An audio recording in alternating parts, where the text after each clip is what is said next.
উজনিৰ বানাক্ৰান্তক পূৰ্বৰ অৱস্থালৈ ঘূৰাই আনিবলৈ হলে চৰকাৰে ন্যূনতম খৰচ কৰিব লাগিব ২০০০ কোটি টকা। এই মন্তব্য বিৰোধী দলপতি ৱাজেদ আলী চৌধুৰীৰ। ২০০০ কোটি টকা অসমৰ বাবে মুকলি কৰিবলৈ ইতিমধ্যে প্ৰধানমন্ত্ৰীলৈ পত্ৰ প্ৰেৰণ কৰিছে ৱাজেদ আলী চৌধুৰীয়ে। বিধানসভা চলি থকাৰ সময়তো সভা স্থগিতৰ প্ৰস্তাৱ আনি বিধানসভাৰ অধ্যক্ষলৈ চিঠি লিখিছিল বিৰোধী দলপতিগৰাকীয়ে।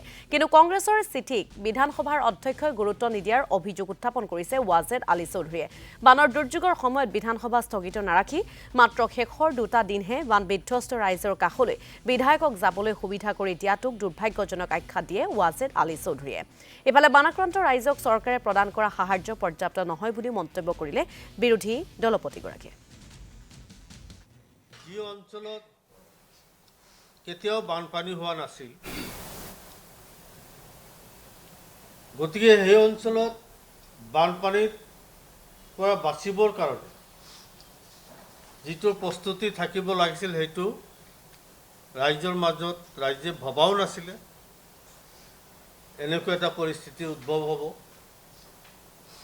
গতিকে নাৱৰ ব্যৱস্থা সেই অঞ্চলততো একেবাৰেই নাই। আমাৰ চৰকাৰৰ ফালৰ পৰা যিখিনি নাৱৰ যোগান ধৰা হৈছিল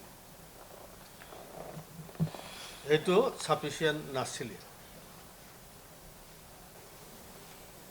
যদি সঁচাকৈ মানুহখিনিক আমি আগৰ অৱস্থালৈ ঘূৰাই আনিব বিচাৰোঁ, চৰকাৰে মিনিমাম ২০০০ কোটি টকা তাত খৰচ কৰিব লাগিব।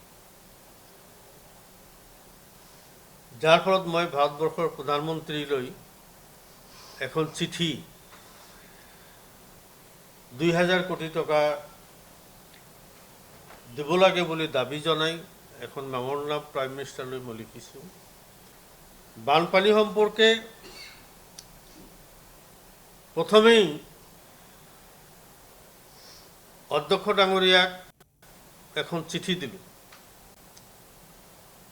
যে বানপানী হৈছে আৰু যিটো দুৰৱস্থা হৈছে, আমি বিধানসভা বন্ধ ৰাখি আমি দুৰ্গতসকলৰ ওচৰত আমি যাব লাগে। কিন্তু অধ্যক্ষ ডাঙৰীয়াই আমাৰ চিঠিখনক গুৰুত্ব নিদিলে।